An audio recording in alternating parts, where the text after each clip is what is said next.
أعوذ بالله من الشيطان الرجيم. I seek refuge with Allah from Satan the outcast. وما نرسل المرسلين إلا مبشرين ومنذرين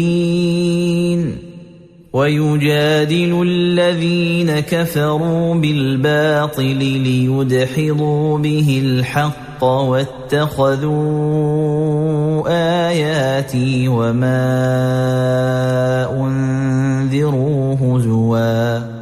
We send the messengers only as deliverers of good news and warners. Those who disbelieve argue with false argument, in order to defeat the truth thereby. They take my verses, and the warnings, for a joke.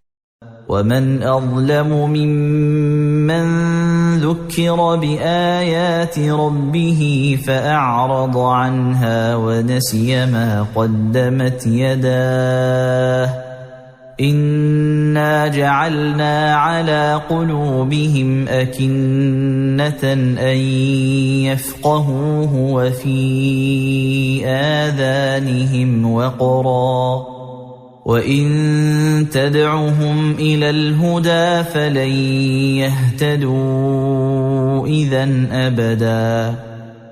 Who does greater wrong than he, who, when reminded of his Lord's revelations, turns away from them, and forgets what his hands have put forward.